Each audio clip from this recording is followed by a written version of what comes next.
Ladies and gentlemen, boys and girls, and everybody in between, welcome to another episode of the Chaps Chat Cats. My name is Jake. I'm joined by Johnny.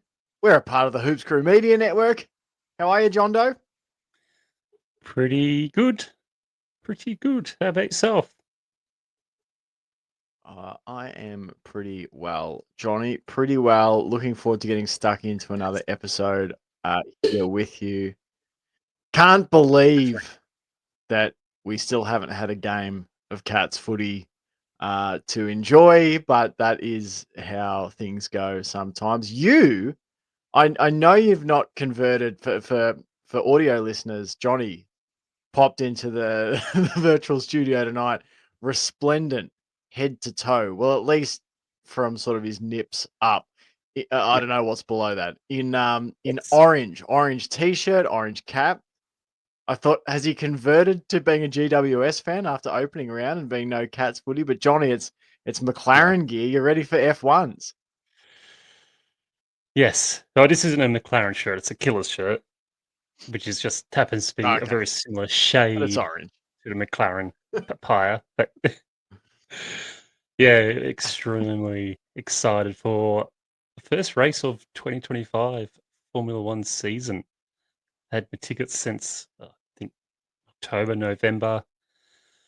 So yeah, it's been a long, arduous wait, and now that it's like happening this Mm. this coming week, it feels like it's even longer. Just those last few days, getting through work, getting through the long weekend, absolutely Yeah. annoying the hell out of all of my co-workers just by constantly mentioning it's one more day closer to the Formula One. Formula, and I should have had a whole heap of Um, like Ricky Bobby yeah, sound clips for this. So you just I had to Google. You said it's something about papaya. That's the shade of orange, is it, Johnny? For the that's the McLaren shade of yeah team, it's papaya. papaya. I love it. I love it. Uh, Can't wait. no, Got maybe my I don't know. grandstand seats. Listeners slash people may not know that Johnny is such a massive F1 head, but Mm. he is. He has been an obsessive for a fair while, long back as I can remember. So yeah, and so you're off to that, what, 4 days, Johnny? You're going to everything. You're doing the full sicko mode on this. Oh, absolutely. Heading down on a train Thursday morning. Got to convince the wife to get up Yeah, bright and early so we can get the earliest train possible that I'm allowed. yeah. Drop the bags and go to the track straight away is what I really want to do. And yeah, it's 4 days. All 4 days I will be there. And Love it. Oh well, if there's any you never know. hoops crew. Yeah, hit me up. I'm in the cross stand. But tell you, the level of There you go. absolute superiority you get with having grandstand tickets is beyond imagining. Yeah, you just go in like this is your chance. Is it to feel like royalty, Johnny? You just like Oh, yeah. wander in there with your grandstand tickets and It's the Mr. Bean episode where he's going on the plane and he's got first class and he's showing everyone. Oh, that's what you feel like doing. Love it. Absolutely love it. And you Yeah, so slightly Johnny will be look, down there. you do sometimes just look down at everyone who's got deck chairs going, ha ha ha, you pleb. And I will not I love it. I love it. apologize. No, don't. Never apologize, Johnny. Some people like their deck chairs, some people like their grandstand seats. Are entitled to their sexual proclivities. So yeah, absolutely. Oh yeah, if you're going along to the F1s, make sure you hit Johnny up, say good day. That would be awesome. Yep. I'm sure we'll get a full report next Tuesday night from you. Are you going to be able to watch the Cats game, or it's going to be a blur Ah, to you? definitely will not get a chance to watch the Cats game. I'll keep an Yeah, eye on the score, but it's on yeah, during qualifying of Formula One. So yeah, so the qualifying of yeah. practice. So That's right. there's no chance I'll be able to We, tear my eyes away. And there's so much to do at the Grand Prix that, there's not going to be a chance. And plus, that many people, the Wi-Fi, the internet situation is not going to be subject to watching football on your phone. I'm sure no one who's ever been to Kardinia Park has any idea what you're talking about, John, with Wi-Fi issues. We have an episode to do tonight, and on it, we're gonna. I mean, as I said, there's another week without Cats footy, so picture me yesterday scraping the bottom of the news barrel trying to put together a show to get to get us through this week. I thought, we stretched the off-season content out. We had the Stonks extravaganza left in the chamber. We thought, sweet, we'll fire that off last week. We'll get here. We'll have a game to recap, and we're off and away. No, we've got to try and throw together another episode of leftovers, Geelongless leftovers. But we've managed it. We're going to have a bit of a chat about opening round. I don't know how we've managed it, because I feel like the Cats news this year was very slim. Very slim. Yes. I feel like we had a lot still more. very slim this week. It's still very slim.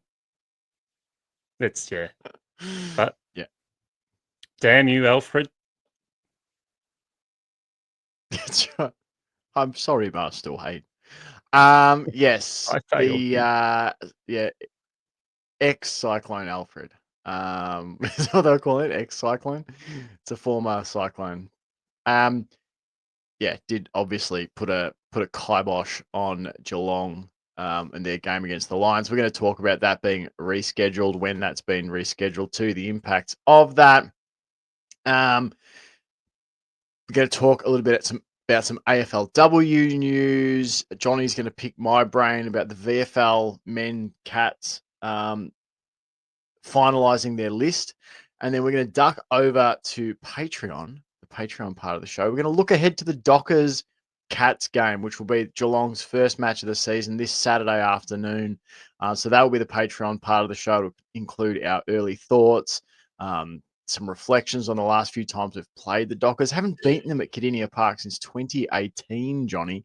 And also we'll do some Cats v Dockers trivia. So if you want that part of the show, jump on to the old Hoops Crew Patreon, get a 7-day free trial, join up and get bonus extended coverage throughout the season, including my coverage of the VFL men's and women's player development stuff. So make sure you do that. But Johnny, before we dive into a chat about opening round and the couple of games that were played, we've got to get a very quick word from our sponsor. The Hoops Crew Media Network is proudly sponsored by Cyril Cook Florist. Visit them at shop 1211 Leather Street in Breakwater. Phone them on 035 222 2244 or visit their website at www.cyrilcookflorist.com.au and use the offer code GOCATS in the voucher field at checkout to get 20% off your next online purchase. Hey-o. Absolutely. Thank you very much to the Media Network sponsor, Cyril Cook Florist. Absolute bloody legends. Make sure you get that 20% discount. All right, Johnny, time to talk opening round. I wish we had some Cats footy to talk about. Reality is we don't. And the main headlines from it, Johnny: the Scummers and the Orange team are victorious. The two matches that we had obviously had the Scum and the Swans up at the SCG. You had the Orange team hosting the Pies, the hashtag flag Pies. I'll give you the rundown. The Scummers game, Johnny. Just a quick one. I'll give you the rundown of both. Yeah, I'll give you the rundown of both games. Then you can just talk about what you want, any thoughts, feelings from the opening round. So the Scum. I was going to say, all we need to say the Scum is they won, and then we can move on. Yeah. The Scum. Yeah, it's a bit of a shame Sambo's not here because he actually watched this game. The Scum, they rode second and fourth quarter unanswered surges of 4 and then 3 goals to grind the Swans to a 14-12 96 11-10-76 defeat. Most stats relatively close, but the Scummers dominated inside 50s, 58-40, clearances 47-33, and marks 89-71. It was Will Day, Lloyd Meek, Carl Amon, the highest ranked for fantasy points. So they had some of the biggest impact. Their uniforms look disgusting. It's absolutely disgusting to watch them win, John. My question for you is, when can we decommission them and never have to watch them befoul the game again? Let's start there. Did you have any thoughts out of this win for the I was going to say the Hawks? They don't deserve that. The Scum No. this weekend. Anything come to mind from it? Yeah. I did not watch a single second. I have not seen a single second of highlights. So no. Why would you? It's a shame they won.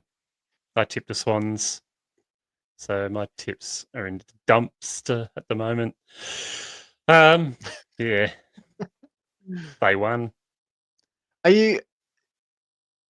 I'm not, I'm Sambo's comments, which I would have loved to get, but like Sambo said that he thought the game looked more like Sydney didn't really look up for it, didn't really look that Yeah. good, as opposed to being particularly worried about Hawthorn. Like, yeah.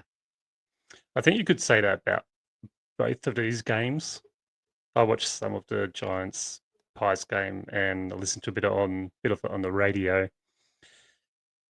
And by what Sam's said to you, I'd say we have more worried about the Giants than the Scum. Yeah. But yeah, as we'll get into that. But yeah, the Scum is winning. It's a shame, but you know they are fairly competent, up and coming team. They're still full of spunk and all that. So you know they've got the confidence. So it's going to take some big defeat to really knock them. Hopefully, the Cats can deliver them a massive defeat on Easter Monday. But you know they'll be a threat as always, unfortunately, and we just got to weather it and be better than them. Yeah, it sucks. I was really enjoying a world where Hawthorn sucked at footy.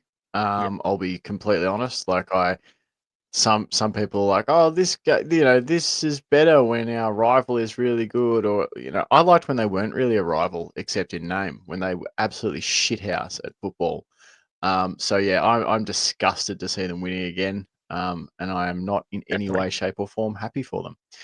GWS, Johnny, they handed a woefully inaccurate flag pies, #flag pies, a sore bottom, John, with a 52-point spanking, winning 104-52. It was a 3-goal Collingwood surge in the second quarter, but after that, the Orange team took control. They booted 8 of the next 10 goals to have the game sewn up midway through the final term.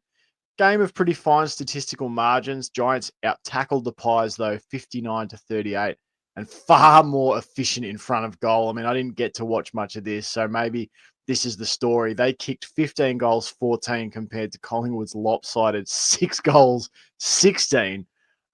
Josh Kelly's 36 touch, 7 mark, 5 tackle, 5 clearance effort for the home team seemed fairly bloody crucial, as was Sam Taylor's 13 marks and 12 intercept possessions. Johnny, you said you watched some of this game, you listened to some of it. What stuck out to you? What stuck out? The hell am I talking about? But it was the classic old saying that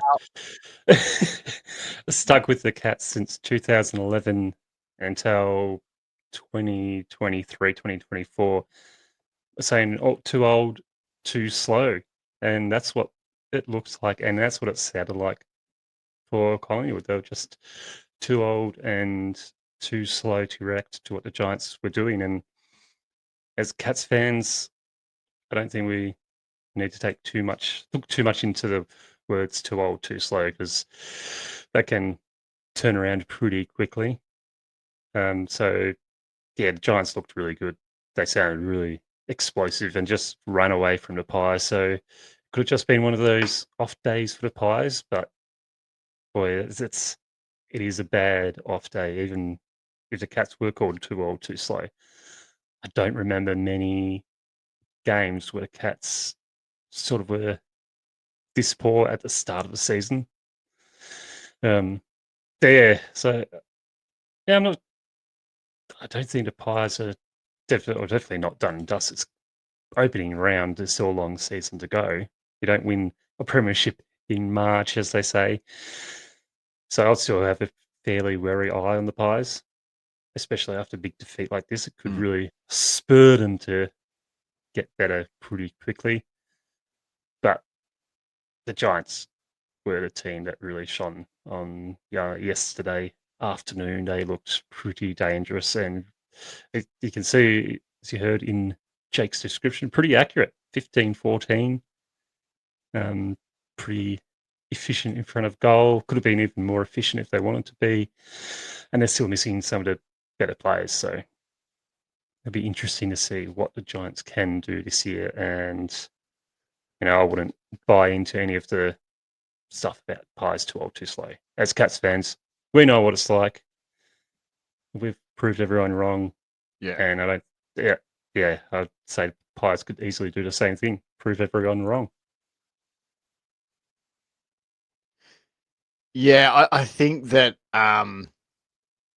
like you look at that scoreboard. I mean, the Pies probably what was it, 29 scoring shots to 22. Like the Giants still definitely made more scoring chances. And they were misses, from the Pies. They were 14 behinds kicked by them. So, a couple rushed, obviously, but still six goals, 14 off the boot. You had Will Hoskin-Elliott kick no goals, 3 behinds from 3 shots at goal. Steele Sidebottom, 2 shots at goal for 2 behinds. Who else we have? Bobby Hill, 4 shots at goal, 1 goals, 2. Again, Lockie Schultz, 2 shots at goal, 1 behind, no goals. So it's balls falling short or going wide or through for the behinds. Like you're probably not going to get many worse days kicking for goal, but you actually look at the overall stats package, Johnny, and a lot of it was really close. Like disposals is only a difference of 12. The Pies actually had more inside 50s. They had more hitouts, more clearances, more contested possession. There's only a difference of half a dozen marks.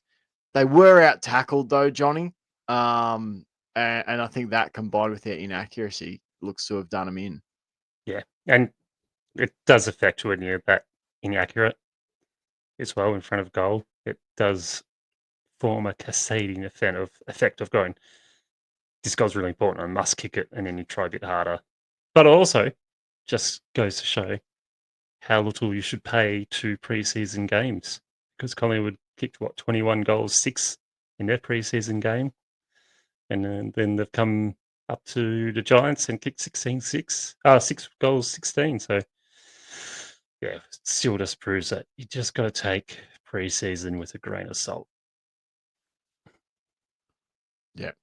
So would you say that although we can enjoy preseason, I ain't spending any time on it because in the meantime, every 3 months, a person is torn to pieces by a crocodile in North Queensland. Definitely. just got to keep perspective, sort of thing. Yeah. Okay. It's good to know. All right, Johnny, let's roll into some news here. I think that's enough. Oh, I did have one more question for you. Opening round. Is opening round a moronic idea cooked up by idiots whose minds are deeply impregnated by star-spangled sports ideologies of the United States of advertising? Or is this something that we should actually persist with?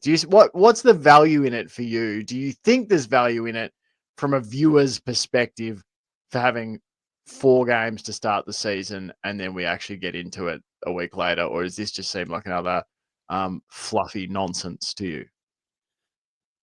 It's nonsense to me, especially when you've got the chance of games being cancelled from Cyclone. There's just been a 50% chance at this rate. So yeah, it's not that exciting having an opening round where there's only 2 games and they're both pretty much over at 3/4 time or half time. Yeah, it's not the best way to start, and I agree with a lot of people just saying, let's get rid of opening round. I find it really stupid. Bring it just start round one, first game, MCG, and then have Sydney. If they really want to expand up to Gold Coast, Queensland, New South Wales, and all that, just have Sydney Giants, Gold Coast, Brisbane play the home game round one against some big Victorian clubs. You might have to pay them a little bit extra, but I Yeah. don't think anyone's gonna care. Like, seriously, just get rid of it. You could just do it in round one. Have the New South Wales teams play at home, Queensland teams play at home. You get crowds, guaranteed, easily. Yeah, this whole thing, I suppose there's probably boardroom maneuverings with all this stuff about, that the classic being like, is it Richmond and Carlton that is sort of the Yeah. game that traditionally used to open the season on a Thursday night? Like, that must do presumably big numbers for those two clubs that they want that spot. It's like Anzac Day. It's like Easter Monday for the Cats and the Hawks. The clubs want those because it's a marquee spot that they get money from in terms Yeah. of broadcast, in terms of attendance, all that sort of shit. But like, I don't know. I just think this is it. I don't care if you want to do something special with the opening round of the season, but I just think everyone should be playing. I actually really don't like this idea that it's one of my least favorite things. I'm probably not going to watch a lot of American football moving forward because of reasons. But like something I hate is that every week from sort of the opening couple of rounds, you've got, 2 or 3, 4, 5 teams on bye in any given week. And it's just like, this is bullshit. Like, let's just, I would much prefer, I'm a big proponent that we should just have, if you want everyone to have 2 buys during the season, just block out a weekend and have a buy for everyone there. And I'm sure, again, there's people in boardrooms saying, we can't possibly, cede that broadcast territory to the NRL or to this or to that. I don't give a fuck about that as a fan. So I'm allowed to sit on our podcast and say, I don't give a shit. I don't like these broken rounds where you've only got, 6 teams playing or 8 teams playing or whatever it is. No, I'm with you. Like, if you want to do it, that all the interstate teams, I mean, at a certain point too, we've got to get past this bullshit of Victorian and interstate. It's so weird how this has sort of stuck around. Like, we're a national competition, but it feels very much like, oh, it's the VFL, the Victorian teams and the interstate teams. I don't know. I just think we overthink this shit sometimes. But if it's really important to have the interstate teams, again, hate having to use that language, but like, if it's important for you to have the 2 Sydney sides play home games, the 2 Queensland teams play home games, the Perth teams, the South Australian teams, whatever, fine, do that. Have that be the setup. But I don't like the shortened opening round. I think you should have everyone playing. It just feels like a load of bullshit to me. But all right, let's move on. Let's talk about the rescheduling. You talked about it, obviously, John. We had the old ex-Cyclone Alfred. I'm sorry, Buster Wayne. Cats v Brisbane is now going to be played in round 3. You're only supposed to blow the bloody doors off. Cats v Brisbane will be played in round 3 of the season, Saturday, 29th of March at 7:35 p.m. Australian Eastern Daylight Time. This was a week, Johnny, where the Cats and Lions were meant to have a bye because they'd played in opening round. Do you think there's any sort of advantage or disadvantage to the Cats having this extra week off that they didn't expect to have? I mean, all they've basically had is the same preseason as anyone else who wasn't meant to be in opening round. So do you think it really matters not a lot that we're now going to be playing the Lions instead of playing, a couple of games and then having a break? Well, yeah, it doesn't really matter at the end of the day. Like, it's pretty fortunate that they gave Cats Brisbane Lions the same weekend off. So yeah, it's probably could be a bit more beneficial to the Cats and the Lions going, well, now we if you're in good form, you've got that momentum that you get from round 1 to go into round 3. It helps players who are under a bit of an injury cloud to get fit, ready for a big game in Brisbane. It means that both teams potentially can have the best sides out there, which is what you want to see. You want to see both teams with the full strength side duking it out. So, yeah, I think it's just it's beneficial to the Cats, beneficial to the Lions, and the only ones that really isn't beneficial to are the fans. And hopefully, the fans who had to travel up to Brisbane, the Brisbane fans who had the tickets and all that, hopefully they're just transfer them straight over and not give them a refund, and you have to buy the tickets all over again. So hopefully they haven't screwed over the fans, but knowing the AFL, they probably have. Yeah. So there's only a few places in the universe where you lose as much time as trying to navigate ticket tech, etc. Oh yeah. Yes. Sorry, John. Yeah. You're good. Yeah, I said there's a benefit to both teams, and it just feels like we've got a normal season ahead of us again. We got what we wanted, John. We should be thanking Cyclone Alfred. Oh, Cyclone Alfred shouldn't be so. Well, I mean, yeah, I mean, I've got to be. I understand. I'm not thanking Cyclone Alfred for everything that happened, but specifically for us getting to cancel opening round. Yeah, I think actually that was a positive, because now we get a normal season, which I think is nice.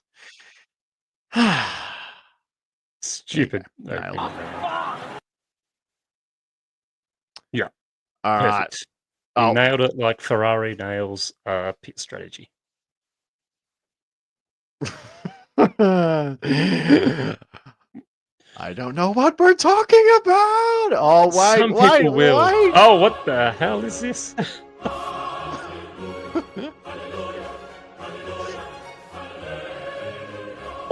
It's a Sean Sam. I don't know.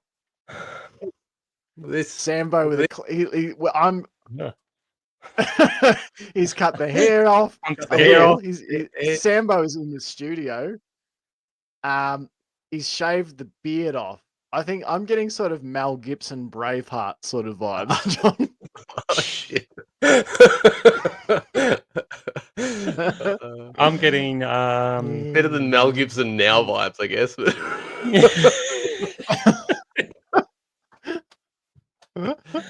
I'm getting just got his license and going to the liquor store to purchase some alcohol for the first time vibes. Just good. Take it. Good stuff. It's a roundabout way of saying I look young, but I'll take it. Sambo, welcome to the pod. We've just discussed AFL opening round. You know how I knew I was getting into a pod full of white guys? The first thing I heard was something that could get you cancelled. I joined. I joined into the waiting room, and Jake's I think we should thank Cyclone Alfred. Yep. This seems accurate. This seems about right. I tried to save us. Save us. Oh, look, just another average white guy who believes that natural disasters, are signs of, the mystic great beyond, trying to level the scores for a corrupt society full of woke Satanists. Yes, I'm saying it's Cthulhu. Yes, so we are we've talked about Cats v Lions being rescheduled. Geelong's basically now just had a normal preseason like we would normally have, which is a good thing. Sambo, are we Patreon or are we public? Just so I know. Oh, we're still public, baby. Load of F words. We're still public. Right, okay. We've sworn twice already.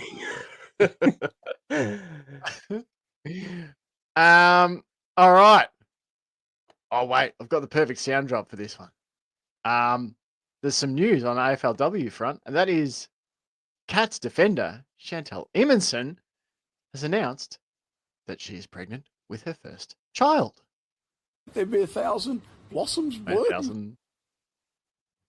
1,000. Which is fantastic news, obviously. Amazing news for Emonson and her fiance.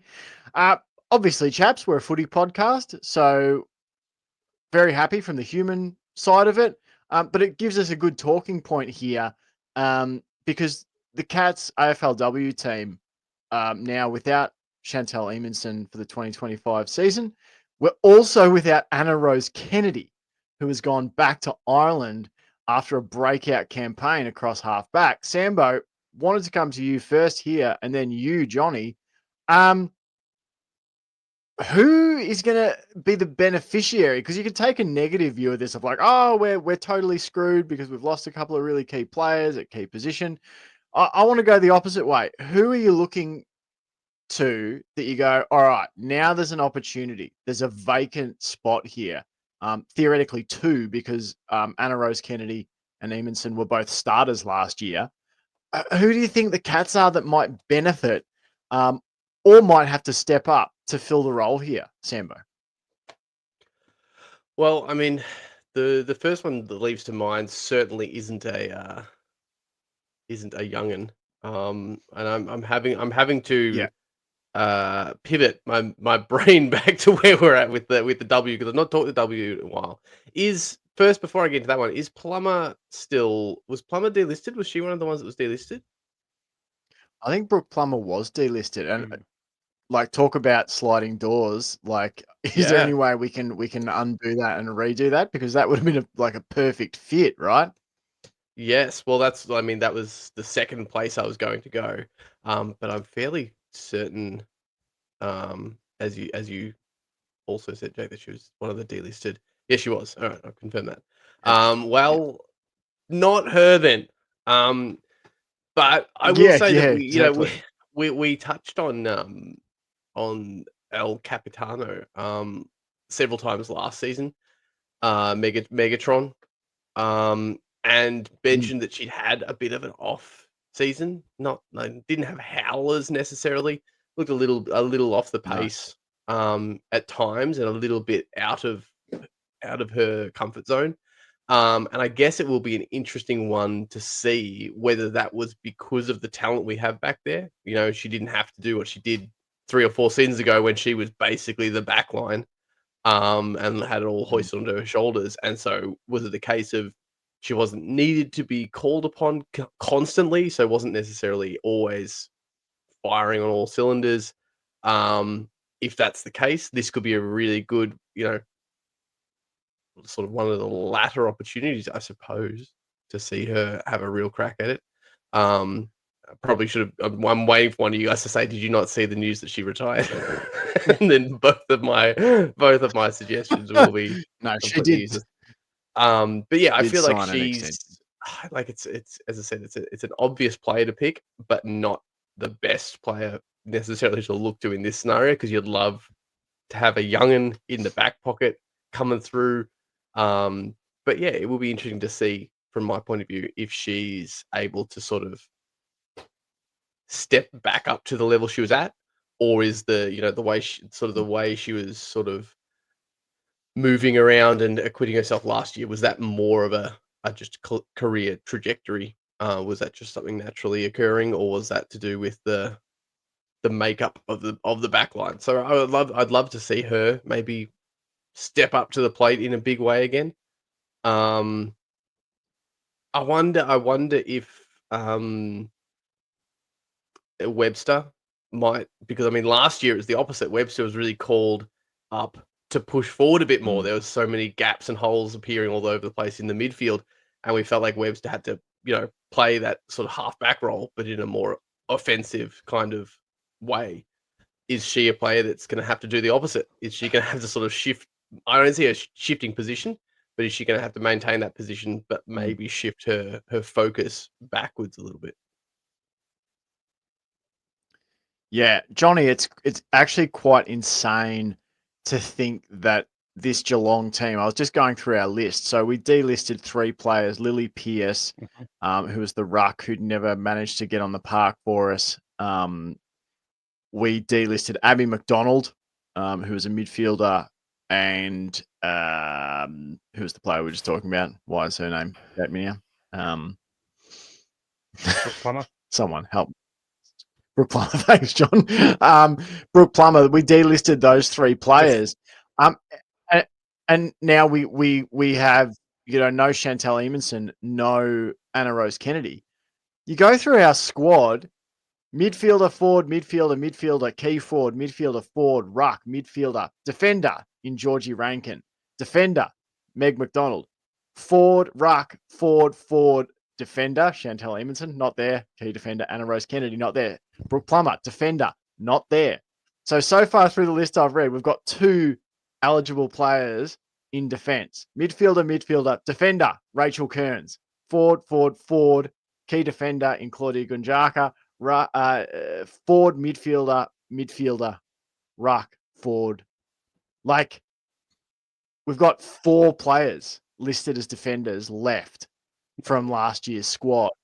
I'll pivot to you here, John, to say the Cats picked up in the draft Alexis Gregor, who's a utility player from Bendigo Pioneers. Can excel either as a forward or a defender. Great aerial ability and a strong contested mark. They also grabbed, trying to find her first name, Oakley Chargers defender Sienna Talariti. Now, she has been an All-Australian defender in 2024, captain Vic Metro, won Best on Ground honours in 2 consecutive Coates Talent League Grand Finals for the Oakley Chargers. Ability to read the play well and make smart decisions, along with a strong pair of hands. Plays as an excellent intercept defender. Is it just a matter, Johnny, that we might have to look to those players in their first year to jump up and fill a position? Possibly. I wouldn't also be surprised if we see Rebecca Webster play a bit more of a back defender type role, because she sort of already plays that half back midfield sort of role. So I wouldn't be surprised if she drops back a bit more. But also, if we got some good defenders in that we just signed or picked up in the draft, then this is a great opportunity for them to really put the hand up and get ready for a big season, filling in for Chantal Emerson and Caitlin Thorne. So, yeah, I think give them all the opportunity that they can get. Give them, 9, however many months they've got to prepare. Give them that time to prepare You for the say 9 season. games, AFLW season. Is it going to be 9 games? Yeah. Is it going to be 11 and a half? We might have who knows? 13 games played over 11 and a half rounds. Just see how it works out, But yeah, I think chuck the hat to those players first. And if they're not able to cope or whatever, I think we've got plenty of players that can play that defensive role pretty well to cover them. But, if we've got the young players there, chuck them in the deep end straight away. Because sometimes that's the best way to learn. And sometimes that's the way people like to learn, is just by going, this is your role, game run. Go out there, do your best. I like it. God Wilson!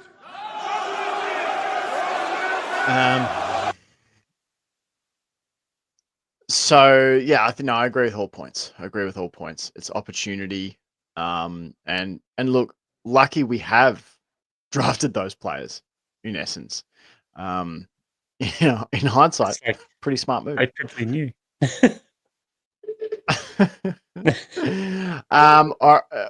Look, yeah, at least it's not like last year where we had, we were losing players, not only post the draft, but post signing period and stuff. It made it very hard, particularly in the ruck situation. All right, I'm going to pivot here, going to handball over to you, chaps. I think Johnny has the show notes because we've got another news headline, not about the AFL men or the AFL women.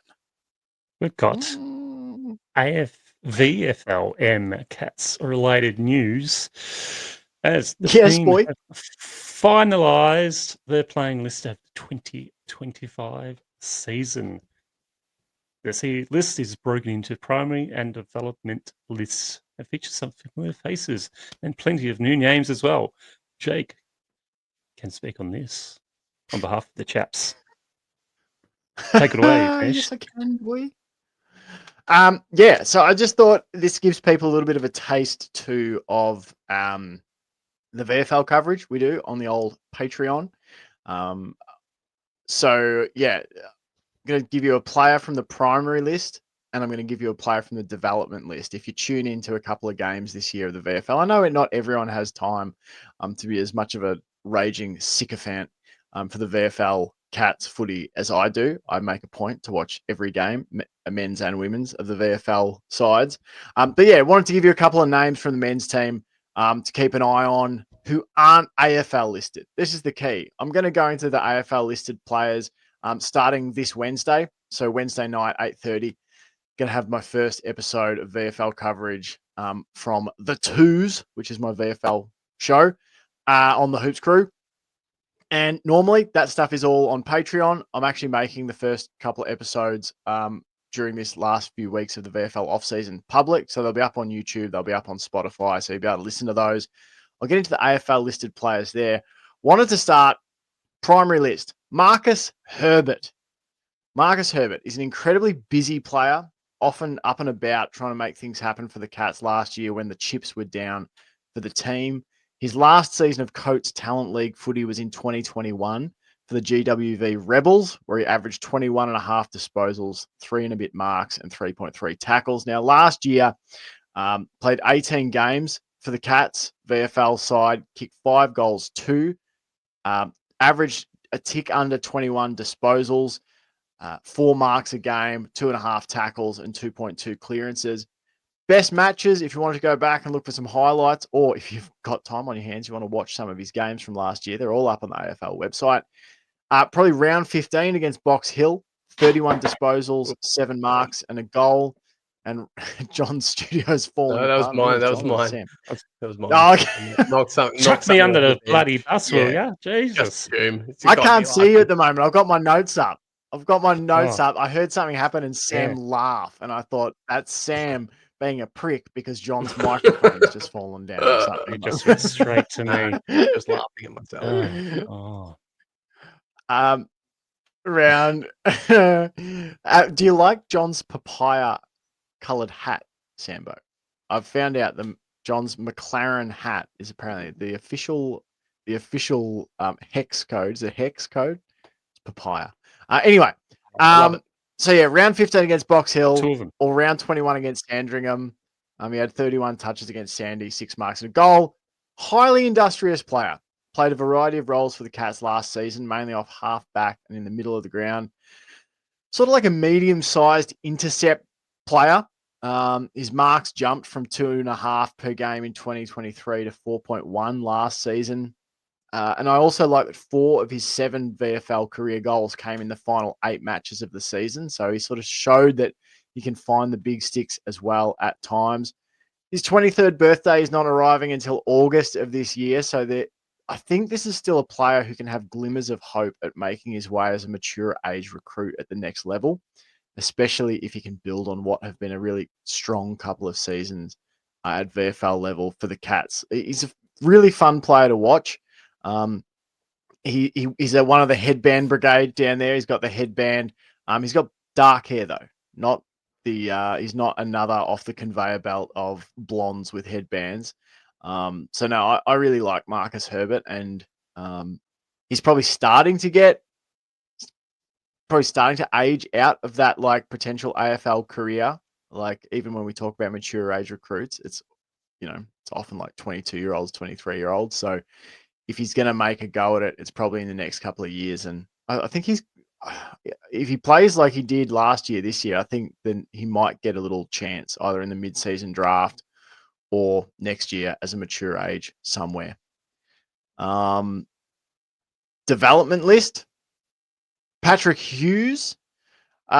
Big, strong inside midfielder with a surprising amount of agility in tight spaces and a sneaky ability to hit the scoreboard. So his last season of Coates Talent League footy came in 2023 for the Geelong Falcons, where he averaged 20 touches, 2.1 marks, 5 tackles, and 4.5 inside 50s. Last season, he managed 17 games for the VFL Cats. It was his first season of VFL footy. Never completely shredded a match, but he did show flashes of his promise. He kicked 10 goals, which placed him 9th in Geelong's leading goal kickers. He laid 71 tackles, which placed him 3rd on the team, behind Ted Closey and Mitch Hardy. And his 35 clearances were 7th best for the side. So you think about it, there was some pretty good clearance winners for the Cats last season behind Hardy, Closey, Clark, Nevitt, etc. So he was 7th best for the side. Best individual games, probably round 18 against North Melbourne. He had 17 touches, 8 tackles and a goal. And round 21 against Sandringham, he had 14 touches, 6 tackles and kicked a couple of goals. He's only turning 20 at the end of March. I think he's got enormous talent to grow into this season. He actually tied for the 2023 Morris Medal with Colby McKercher. That's the best and fairest in the Coates Footy League. For those who may not know, I didn't know until I Googled it while I was writing my notes. And McKercher now plays footy at North Melbourne. So, yeah, this year I'd love to see him probably look to stay involved in matches for longer stretches and combine that with winning a bit more of the footy. Last year, he only averaged 12.5 touches of the ball per game. So I think if he could get that up to more like 18, 19, 20, that'd be a big leap, but it'd be pretty sort of what I'm looking for him to do, really. And I think the Cats always felt more dangerous when he had the ball in his hands. So if he can push those average disposals up, I think it's not going to just be good for him. It'll be good for the whole team. And at 20 years of age, he's still got some time up his sleeve if he wants to make a late dash for an AFL career at a more mature age. And I think he's got the talent. He's just got to work out. He's probably, at the moment, his speed would probably get exposed a bit too much. He's probably not he's probably not quick enough, but he's big. He's a big, stocky guy. I can. There's even moments I'm sure where they had him playing, in the forward line, and so I think he's got a bit of versatility to his game, and if he makes a few improvements, why not? Why can't he make a run at a mid-season draft at some point and jump back onto an AFL list? They're my two players, boys. So I don't know if you've got any other questions about the VFL that you want to ask, but yeah. How's it looking? How's the team looking to go this year? I think they can be really competitive. Like, I know people will be thinking, Mitch Hardy was basically putting up kind of like video game numbers last season, and I don't know, we had the debates last year about why wasn't he in the team and all this sort of stuff, which is fine. That's how it goes sometimes. But so he's gone, but I actually think like it's a really talented Cats list. You've got. I've been making up the stats spreadsheet for our Patreon subscribers so that they can follow the basically one central hub for VFL Cats stats this year. And I've got it color coded, the list into, I think it's blue for primary listed players, yellow for VFL development listed, and then green for AFL listed. So there's going to be a real nice mix of all three categories. In the AFL ones, you're probably going to see like a lot of O'Sheen Mullen playing. I think you could see a fair bit of Mark O'Connor, Reece Stanley even. I'm looking at players like George Stevens to take a step up. I think he can be really good. He probably had a better 2024 than I gave him credit for when I actually went back and sort of built this data table. He actually did really, really well in a bunch of categories. I think they're talented enough that they can be at the pointy end. I mean, it's a tricky one for anyone who doesn't watch a bunch of Geelong's VFL footy. Like, they have to strike a balance between being a development team, because that's basically their job, is to develop talent for the Cats. So I'm assuming that their selection policies, they are, obviously you want to select AFL listed players, but at times if you've got guys who are out of form that you might otherwise not play, there's probably, I imagine, times where they're like, well, we probably wouldn't pick that player, but we kind of have to because we have to put development time into them. I think they can go just as well as last year. I mean, I think they finished top 4 last year off the top of my head. That's good. They ended up going out in straight sets, which was a bit disappointing. But yeah, I think they can be really, really competitive, and it's a really fun way to watch the players we've drafted develop, because like last year, if you think about the games played, like George Stevens, he played 19 of the 20 matches. Connor O'Sullivan, 18 of the 20 matches. Ted Closey, 17 of the 20. Nevitt played 16 games. Lawson Humphreys played 11 of the 20, mainly in the first half of the season. So all these players that you go, I wonder how they're developing. If you do flick on the VFL on any given weekend, you get to see them and how they're tracking. So yeah, I think they can be good. Good. That's good. There you go. Sounds That's good me to me. VFL thoughts. Thank you, boys. And thank you to the listeners. We're going to go off and do the public part, the Patreon part of our show, rather, not the public part of our show. We've done that. You've had your bit. We're going to go to the share. Patreon part. That's right. You had your fair share. You had your fair shake of the sauce bottle. If you want to come over to Patreon, remember, it is 7-day free trial season every season. You can always come over, start a 7-day free trial on the Hoops Crew Patreon. Check it out. It's a great little thing to be a part of. There is a lot of early access stuff. There's a lot of extra stuff, particularly once we get into the season. And yeah, it's a great way to support the podcast for as little as $5 buckaroonies a month. That's all we need to say. We'll be back next week, next Tuesday night. We will have a match recap, weather permitting. As the Cats look to beat the Dockers for the first time since 2018, John. And that's what we're off to preview now as we head for Patreon. Thank you very much. And until next time, go the mighty Cats. Go Cats. Go Cats.